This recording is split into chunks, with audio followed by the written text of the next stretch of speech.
Good morning, everyone. It is 10:30 Central Time, and I'm not sure what time zone you're in, but this edition of the New Character Matters is live, so I can take your calls at 501-258-8326. Hang on just a minute if you're wanting to place a call. Also, the live chat is available. I'll do my best to respond during the broadcast. And we're going to be on for an hour today. I have a few things that I want to say beforehand. I have been working on this book that was originally titled The 10 Commandments of Character for a long time. And I'm trying to get a read on how the volume is here. I'm not seeing a lot of volume here. Let me see if I can fix that. Okay, I think we have a lot more volume going on here now. I'm not sure whether it's good or not. Let me take a moment to adjust that. Test 1, 2, test.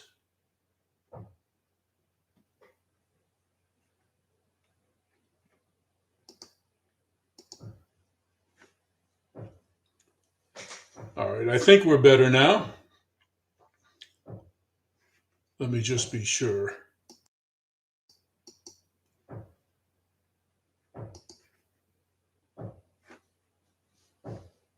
Okay, I'm getting some feedback that the sound is good. That's good.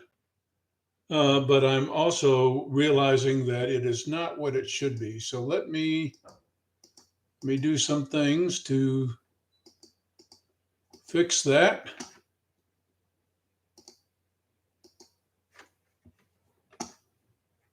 Because I think the wrong mic is working.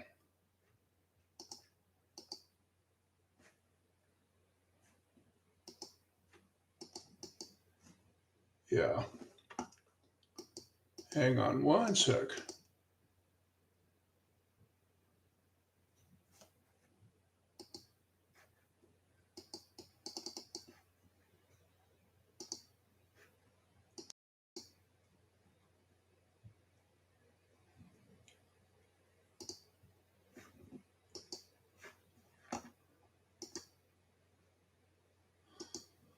Well, it looks like I'm not going to be able to modify things, so we may have a little trouble with some of the audio when we get to any phone calls.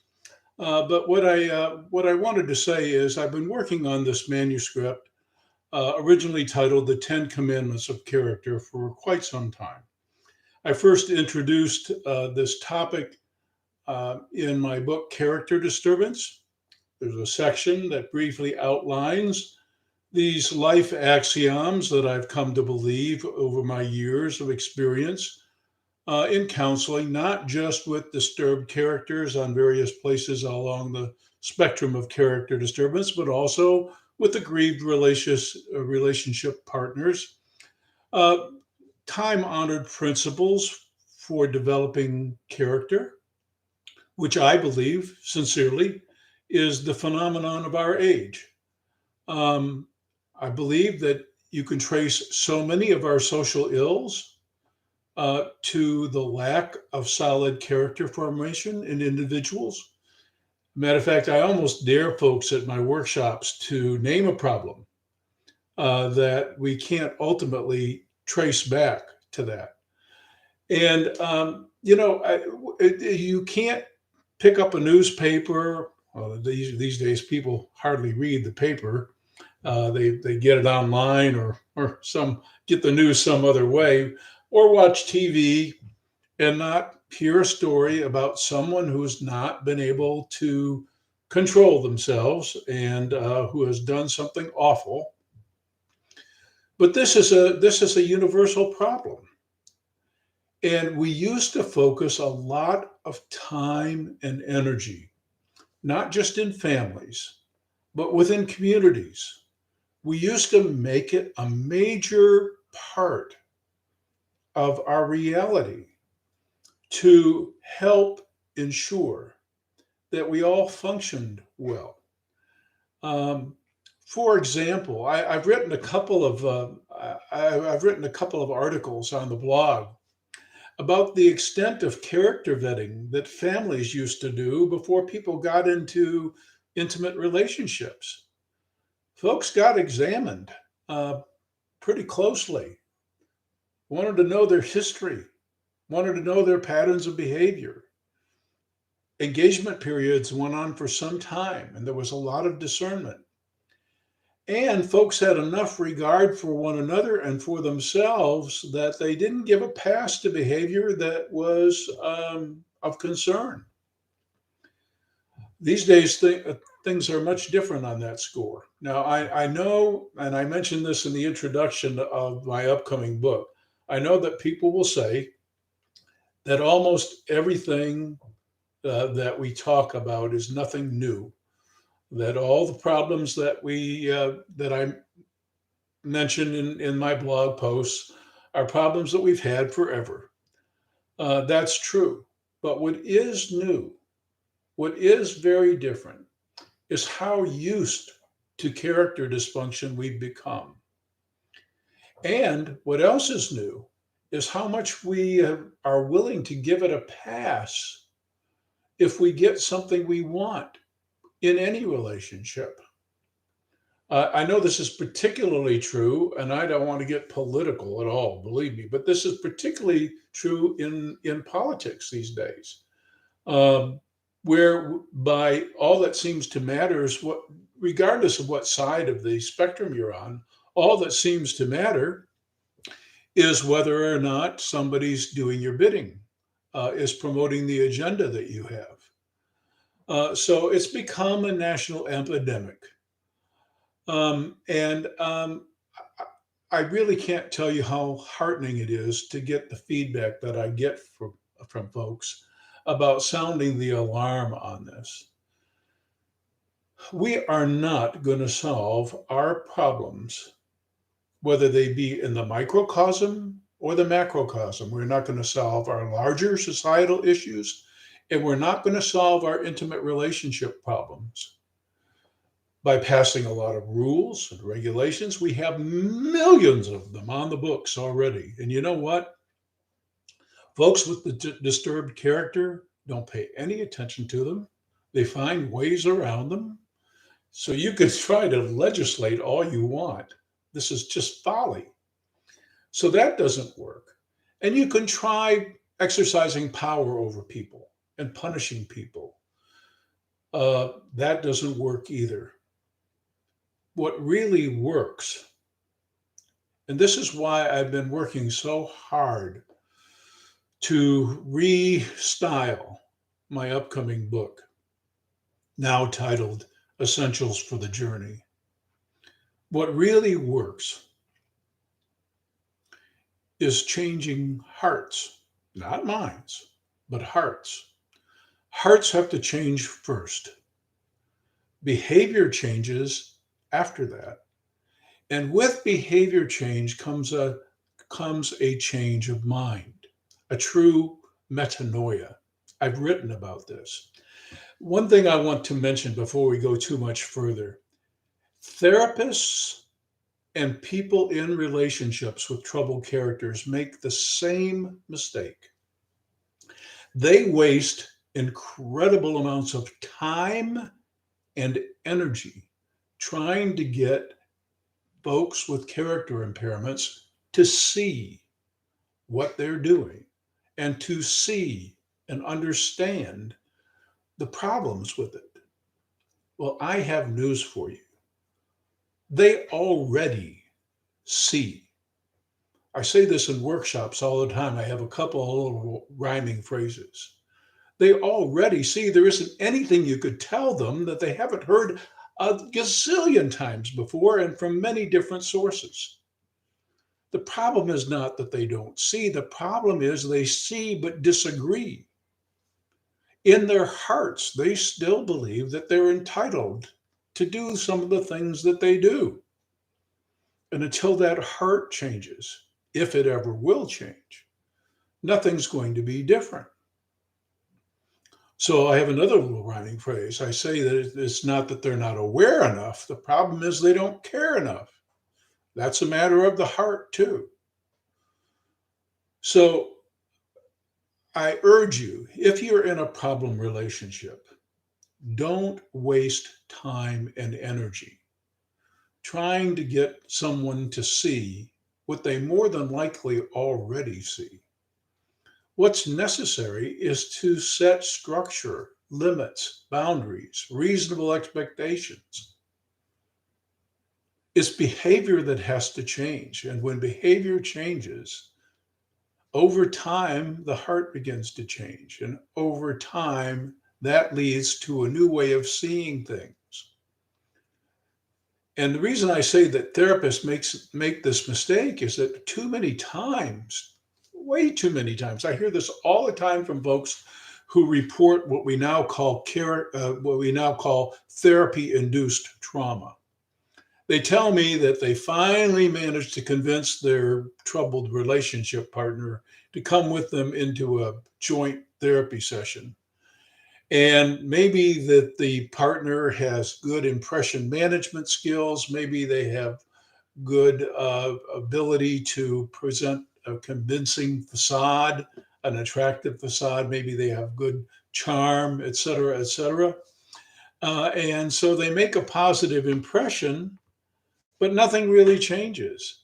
And if the therapist happens to be aligned with um, if the therapist happens to be aligned with a systems approach that sees everybody as an equal party to the problems that are going on, then the disturbed character gets a pass, and the aggrieved partner feels even worse for the effort. I get so many emails about this; it's disheartening.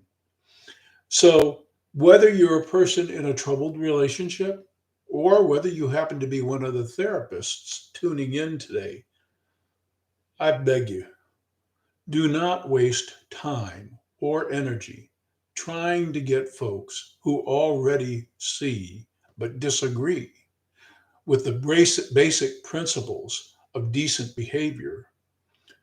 Do not waste time and energy trying to get them to see what they already see but disagree with. Rather, lovingly but firmly, absolutely firmly and unwaveringly stand on principle. Some things are just not okay, period. Set boundaries, limits, expectations, and do it in the here and now. I can't believe the number of times that I've observed someone in a counseling session sit back and let something happen right there that shouldn't happen, reinforcing the patterns. So I really can't stress this enough. And that's one of the reasons why I'm so committed to this next book, which I'm finishing up final edits to now. I know it's been a long time coming. I know I've been promising this for forever, but this is likely to be my last written work, and I really wanted to get it right. It's really kind of the culmination of my life's work. So I want it to be right, and it's really important to me. Um, I'm going to peruse through some of the chat here and see if there are some questions here that I can answer. And once again, first of all, thank you all for some of the nice comments here. I'm seeing a lot of nice comments. I really appreciate it. Um, and I also appreciate the fact that some folks are saying that they have found some validation in some of my written work. But if you have a question or you want to talk to me live, have a conversation, you can give me a call at 501 258 8326. That's 501 258 8326. Now, I'm getting some folks who are letting me know that they have had this unfortunate experience in therapy of what we call now therapy induced trauma.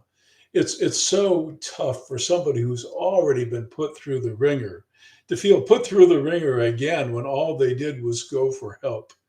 And especially if they have suffered what we now call the gaslighting effect.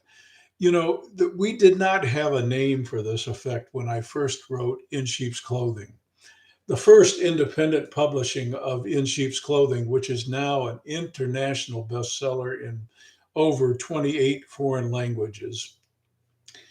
But years ago, many, many years ago, we didn't have a name for this phenomenon. I counseled so many individuals who came into my office feeling quite crazy because they just knew in their gut that there was something not right about their relationship partner, their spouse, or somebody else that they were working with, or something like that.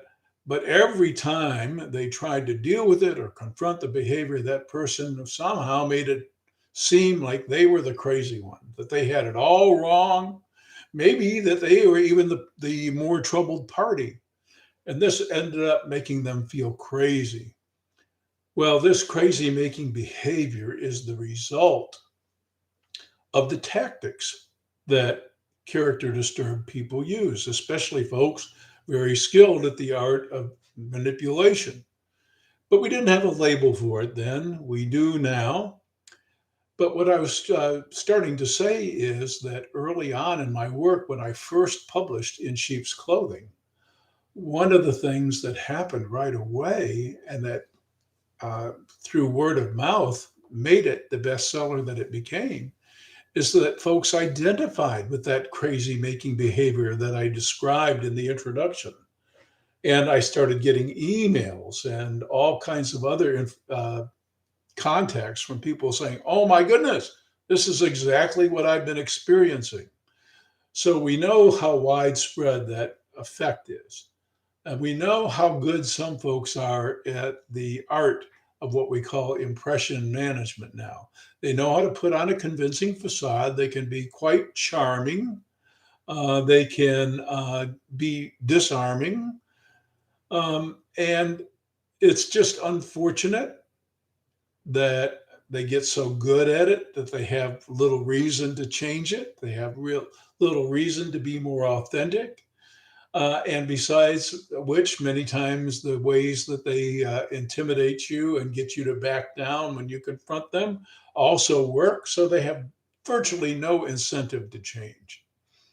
So let me just take a minute here to look at some the questions here coming in on the chat. Some folks have said that some folks are wondering about the lack of realization of disturbed characters about the natural interconnectedness of all of us. Let me say a little bit about that. Because I actually just went back and revised some of the text in my upcoming book about that. There are individuals who don't seem to appreciate how interconnected we all are. For example, There are some folks who will, in their own minds, say to themselves, hey, it's okay if I get high right now on some illicit substance. I'm not hurting anybody, without any concept of all the connections along the way that brought that illicit substance to their availability, all the people that were damaged, all the harm done. No big picture kind of concept. There are folks like that. But there are also individuals who realize quite fully the interconnectedness of things, and they understand quite fully the impact that they have on other folks, but they don't care.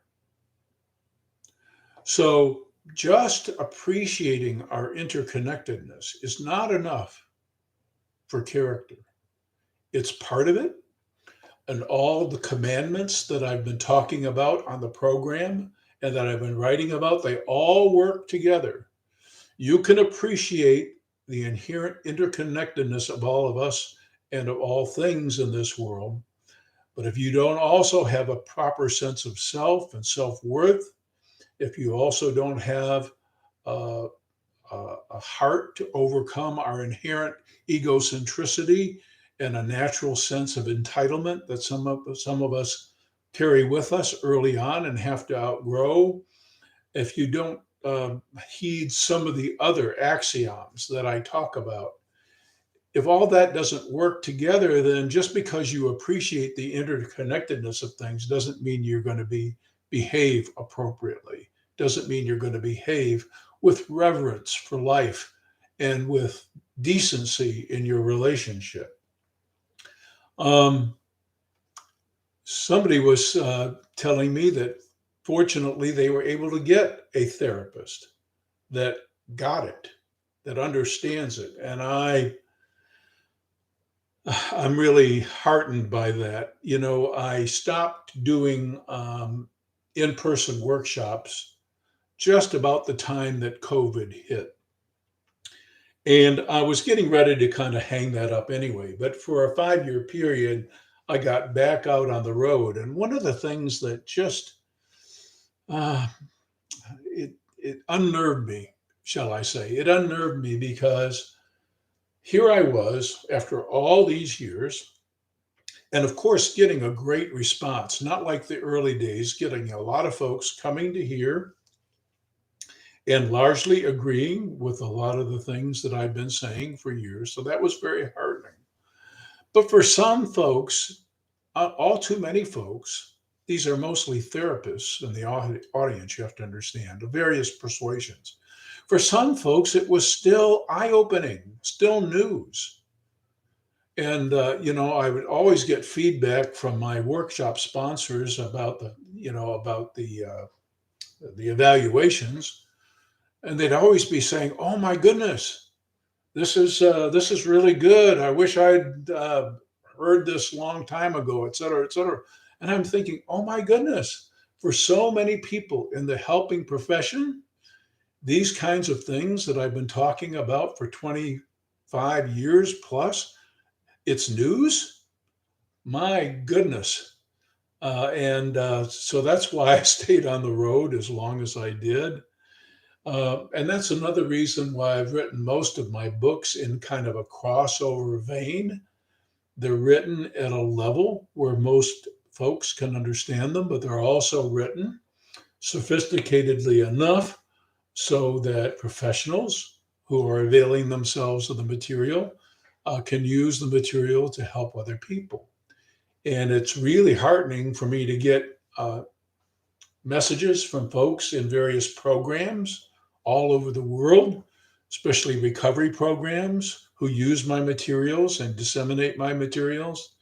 It's really heartening. And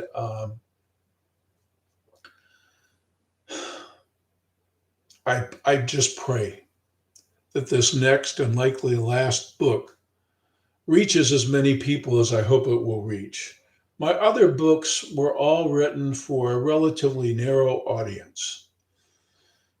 This next book, I mean to be my first mass market book. So I really hope it reaches a wide audience. We've got a lot of character building to do within our societal structures. We've had a vicious cycle going on for many years where a lot of the social institutions, norms, and traditions that we've had that have been time tested for generations, a lot of those things became corrupted over time. And as they became corrupted, more and more character impaired people started populating our society. And as more and more character impaired people populated the society, they tended to chip away at the remaining norms and structures that were there to help people grow in character. So we've had a classic negative, vicious cycle going on for decades now. And it has to turn around, or it's going to get a lot worse before it gets better. So um, I'm reading here some of the comments here. Let me just go through a couple of, and once again, thank you so much for just the kudos. I really appreciate it. You have no idea what that means. Early on in my career, I think I've said this before, but early on when I was doing especially professional training, I remember I remember the first time that I was invited to a medical grand rounds at a fairly prestigious institution.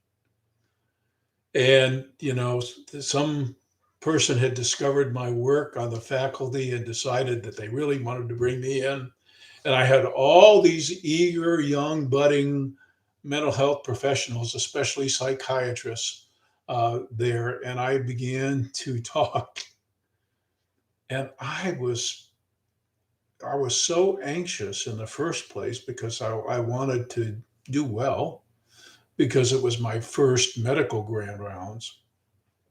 But I was also so troubled by the fact that some folks just could not, could not buy the perspective.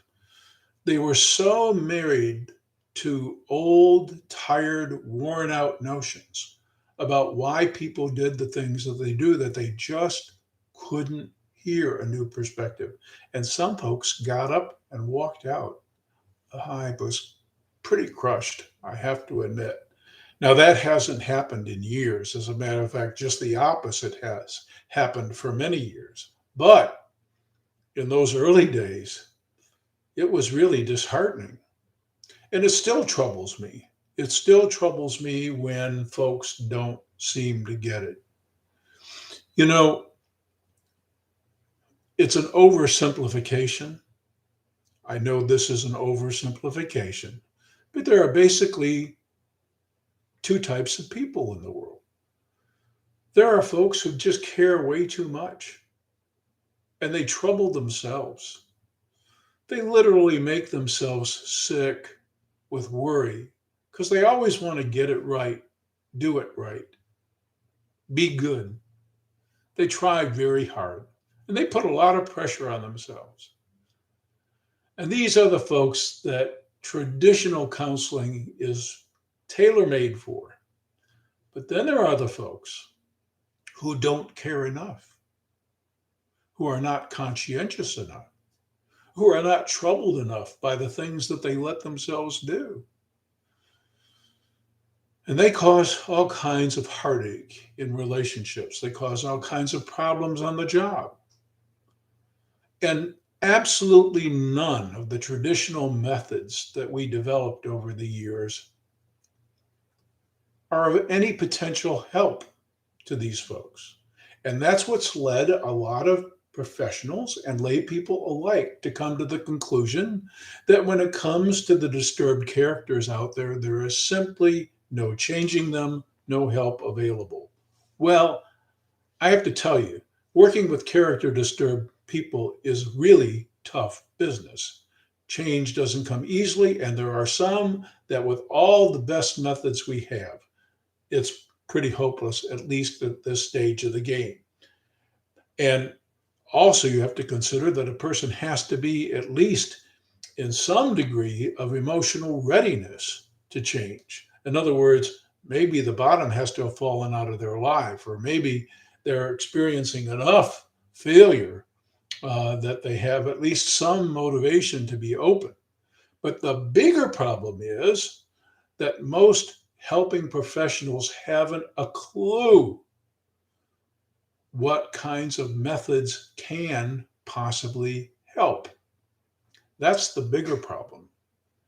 And so for years, I've focused a whole lot of attention on helping professionals get it. Um, this last book is meant for a wider audience. It's meant to help us all grow. We're all in this together, and our troubles are significant. And the risks we face are greater than ever before. We're now among several countries working to make usable, what we call usable, tactical, portable nuclear devices, things capable of wiping out entire cities that could be carried in a suitcase. Imagine if some really disturbed character with megalomaniac tendencies, with heartlessness, decides or finds a way to get their hands on such a device. My goodness, we have no idea the peril we face, and we are not going to solve our problems the way we have traditionally thought we could. You can't force people to be good, either through legislation or through the threat of punishment or threat of annihilation. That doesn't work. It's never worked. It's never going to work. We have to reach one another's hearts. And hearts have to be converted. And we actually even know how, but we don't have the faith or the courage to do it. We have to hold one another to account, too. We have to hold one another to account. In my work with disturbed characters, I had to develop the art of what I call benign confrontation. This is where you dare to call out the obvious. This is where you dare to call out the disturbing behavior that's a problem, but you do it in a way that is not that a person cannot interpret as hostile or unloving.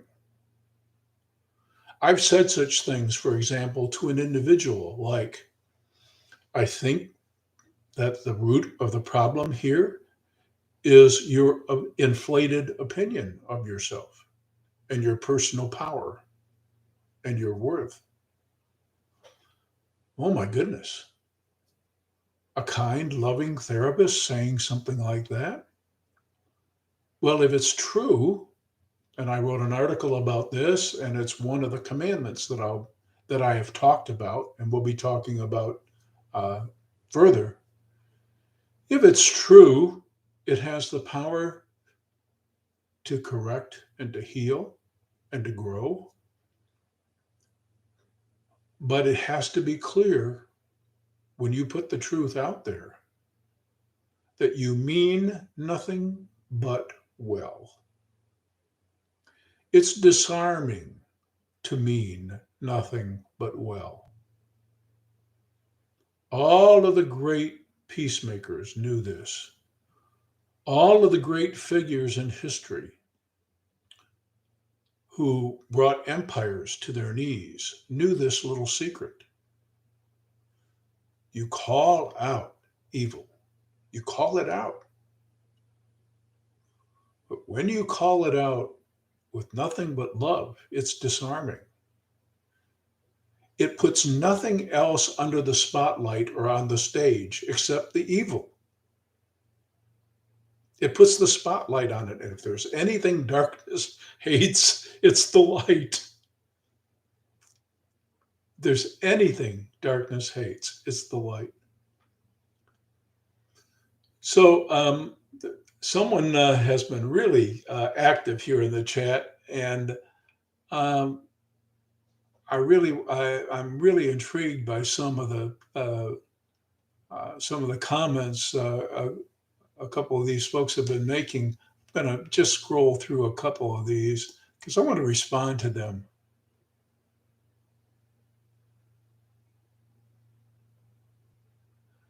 Yeah, some folks have.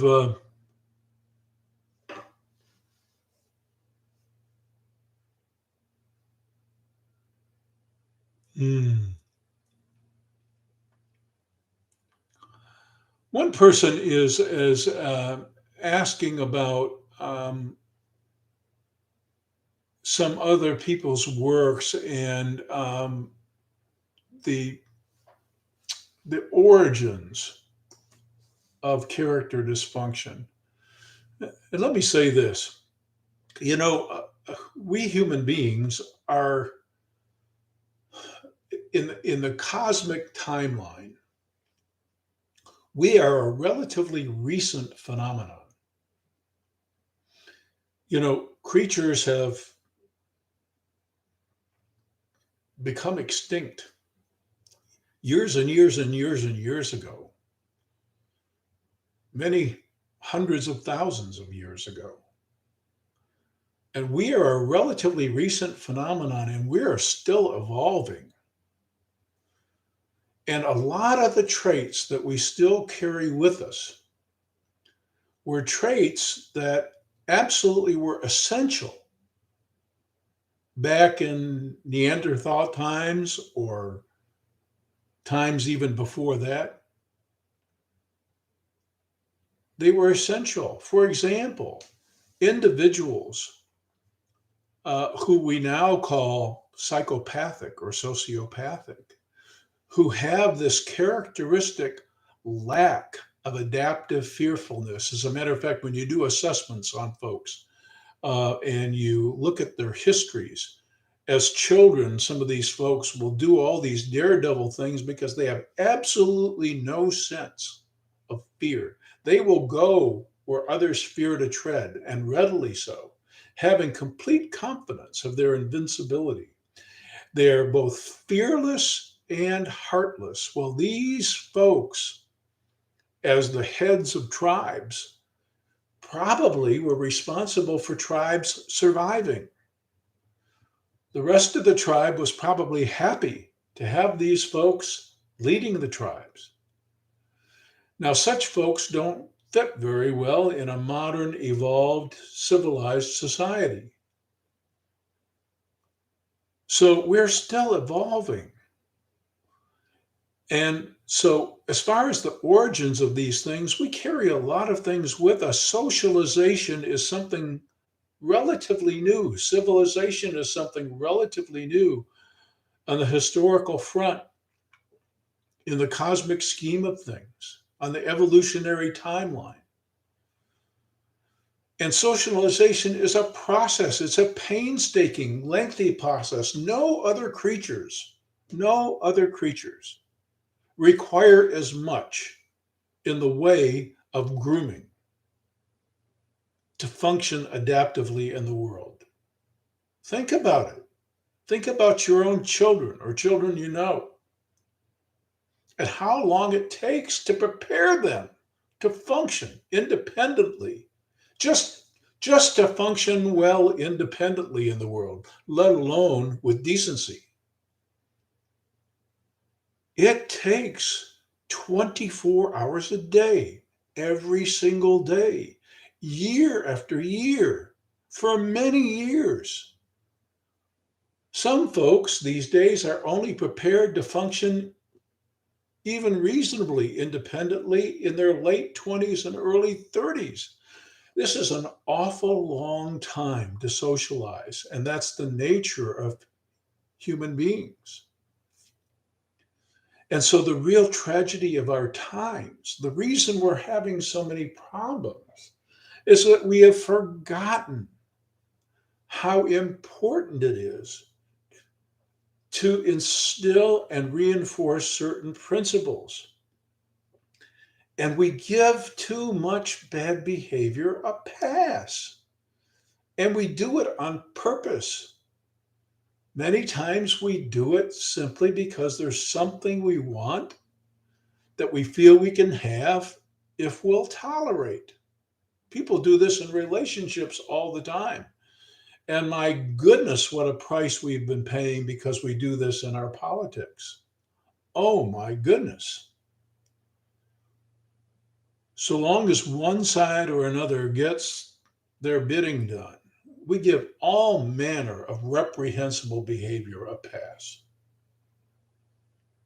And we're paying the price for it, and we will continue to pay the price for it until we decide that things have to change, until we start reinforcing, recognizing, and reinforcing character.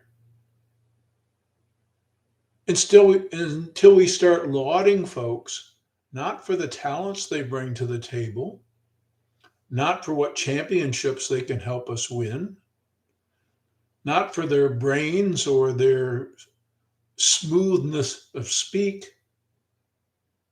but for how they conduct themselves, what integrity they show, what genuine care and concern they demonstrate,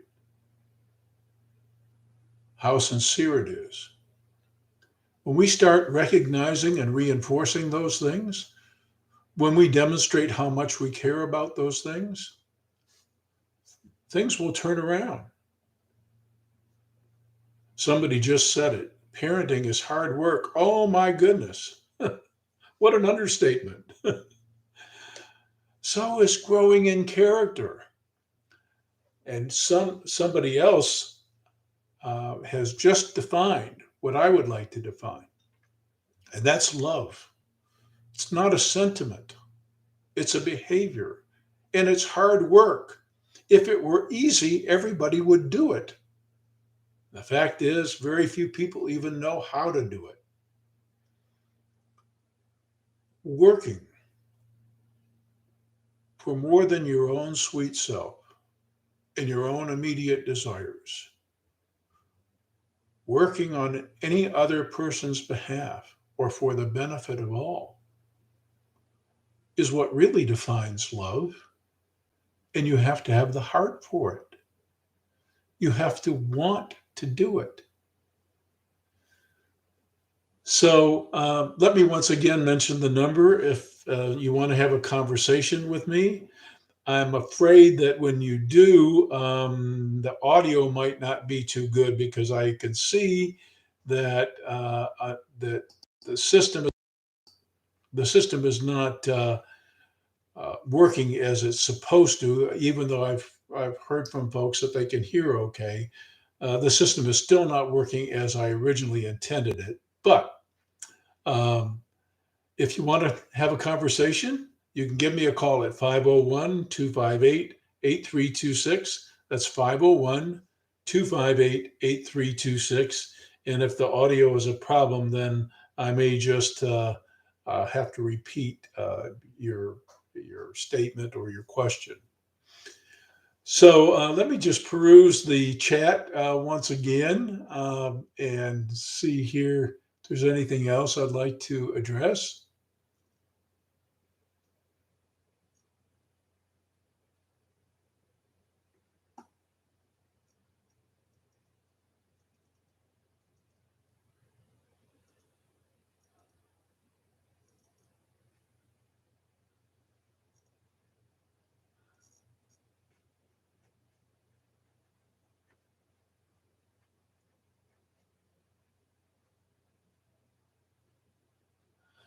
Yeah, some people are talking about higher levels of consciousness, waking up. Hard as it is to reckon with, that's an issue that can't be forced. You can yearn for it. You can yearn for a better or righter relationship with that great, impossible to define something responsible for this very existence, for our very existence. You can truly, in your heart, yearn for it. But mm, that awakening that can sometimes happen. I'll use specific terms here that may not be familiar to some people, but that always comes by grace. And it usually happens in two ways, one of two ways, either through great pain and suffering or incredible ecstasy, as we call it, or incredible joy. Either one of those things can decimate us in our ego and open the door to inner reality. Most of the time, as any folks who have participated in 12 step work know, most of the time spiritual awakenings come through what they call hitting bottom. When everything falls apart, when all your coping strategies and all your ways of dealing with life's slings and arrows, and all of your ways of trying to deal with the crazy stuff in your life stop working and you just crash and sometimes burn. But that's when you become much more centered. And that's when more than likely you're able to get more in touch with your core, realize and appreciate who you really are, what your soul ardently yearns for.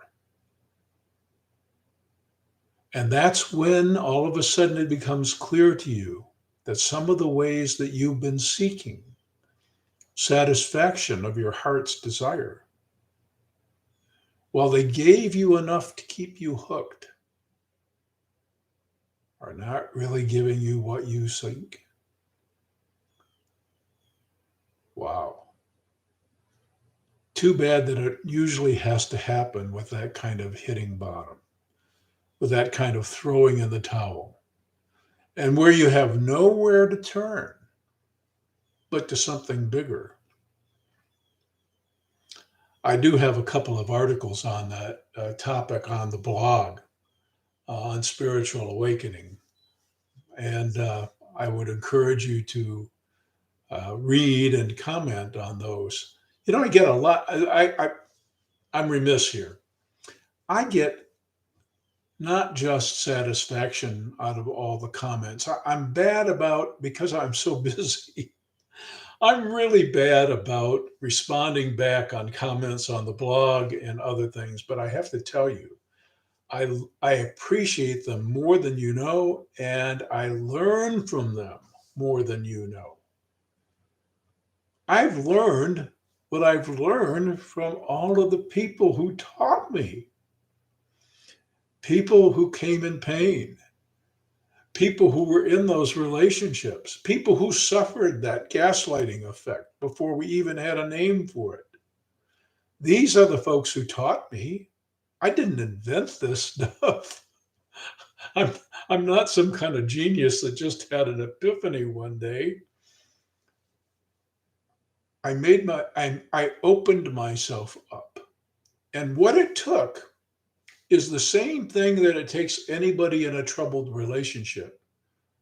You have to start thinking outside the box. You have to start telling yourself, oh my goodness, the things I thought I understood and the way I thought things are supposed to work, they're not working. I realized that about our traditional psychology paradigms. Here I was, well trained, trying to do all I was taught to do, and people weren't getting better. So all I had to do was open myself up to what my clients could teach me was the bigger truth. And as soon as I did, everything began to change. And that can happen with individuals too who are in troubled relationships. And unfortunately, it usually has to happen. Those awakening moments usually have to happen with great pain. Usually, unfortunately, you just have to suffer. It's sad but true. Uh, Somebody is saying that this is just the conversation they needed to have today. Well, I'm so glad of that. I really appreciate that. We've got about 10 minutes left before I'm going to close the program. Of course, it's going to be available as a podcast. The recording will be available just like all the other podcasts. Um, I want to talk just a little bit about the narcissism spectrum, though, because I've seen a lot of comments about folks who suffered the trauma of having narcissistic parents and folks who've suffered the trauma of being in relationships with narcissistic individuals. One of the things I came to appreciate early on is that character disturbance exists along a spectrum. There are two spectra, actually, one of type and one of degree. In other words, when it comes to character dysfunction, that character dysfunction can be of a particular variety and it can be of a particular intensity. And so is it with narcissism. Narcissism is a dimension of personality that is common to many character disturbances. And it has many different expressions, some of which are more benign in a sense. Just like there are some forms of prostate cancer that are not as deadly, okay? There are some forms of narcissism that are even appealing and are not quite as toxic. But then there are other forms that are horribly malignant and horribly toxic and inevitably very destructive. So, how do you tell? How do you tell where somebody is along the narcissism spectrum? Sometimes it's difficult to tell. I've written a couple of articles about charming narcissists, the folks who know not just how to appear benign, but how to cultivate positive regard. They don't actually have very much regard for you. You don't find this out at first. You find this out tragically later. They don't have very much regard for you, but they know how to solicit regard from you. They know how to say all the right things, do all the right things, charm the socks off of you, stroke you, ego massage you, do everything they can to get you to adulate them. Because when it comes to narcissism, there's two things that they just absolutely crave. And notice I didn't say need. I said they crave both attention and adulation. Frankly, it's the last thing they need any more of, but they crave it. And some folks are really, really good at soliciting it. And the more the charming they are, the more successful they are at this. And this is what makes a person who's finally coming to get it, say a relationship partner is finally coming to realize that the person been with really isn't that nice a person, but everybody else thinks they're just wonderful.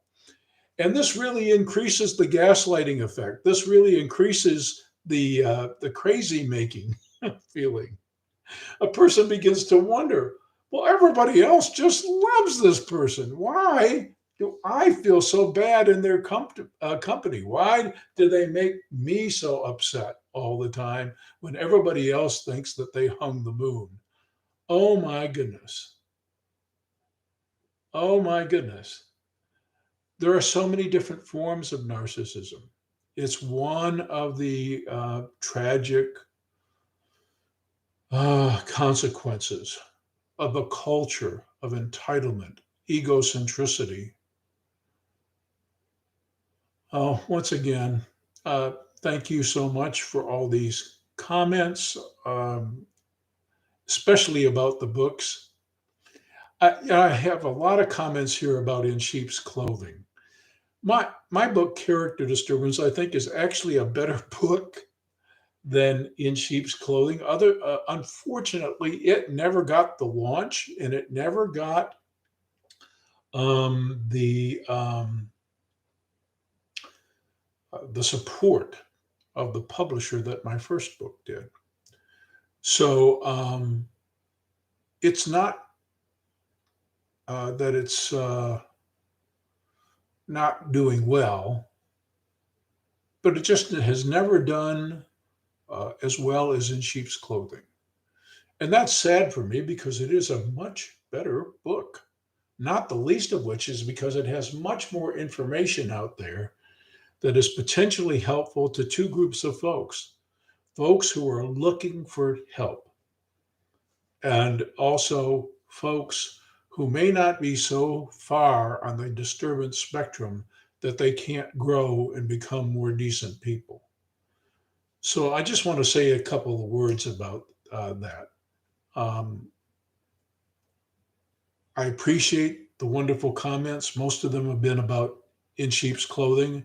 And I understand how, because of the nature of the book and how it was written and the vignettes in it, et cetera, that it reached so many folks. But I have to tell you, I really believe my book, Character Disturbance, is a better book. And it introduced these 10 commandments of character that I've been talking about. And I am sincerely praying that the reception to this rewrite of this book, Essentials for the Journey, is what I hope it will be. I believe we all have it within us to grow. I am not a pessimist. I think that we're still evolving and that evolution is kind of 3 steps forward, 2 steps backward. We've been going backward for a while. And sometimes it takes hitting bottom to have that awakening necessary to move forward. Sometimes it takes that. We've been in crisis for some time now. Doing all those things that please us and not making character count enough. That's got to change. It's got to change. And it will change. One way or the other, it will change. If we're going to make it, if we're going to survive, it has to change. And so I'm hoping that the reception to my upcoming book will be strong. Let me just read one more time some of these. Thank you for those folks who have said that the books have helped them through difficult times. I also put something up very interesting the other day because something happened with the algorithms on Google several years ago. And so a song that I composed along with my wife many, many years ago uh, that used to get tens of thousands of hits and has been performed all over the country, lost some of its popularity on the internet. And so I reposted some independently produced videos to the song. I had an epiphany about this country that I love and about its real greatness during its period of greatness. There have been periods where we've had not so good character and periods where we've had some pretty good character. But what makes this country great, when it is great, is people who care and who take their responsibilities seriously and who are decent, do their jobs, raise their family, help each other, support their communities. This is what makes any greatness at all. It's not military might or power, it's that, it's character. And so I had hoped through song and through my other work that I would help inspire that again. Well, we have barely a minute left, less than a minute left. So I'm going to wish you all well and thank you for tuning in. And I'll have an announcement soon about the next live edition of New Character Matters. And I hope you'll avail yourself of the recording. And I thank you for tuning in. Love to all of you. I hope life treats you well. And I hope that some of my work has been of use to you. And with that, I'll be signing off. And once again, thanks for tuning in. I'm Dr. George Simon. I'll see you soon in another podcast of the New Character Matters. Take care, everyone.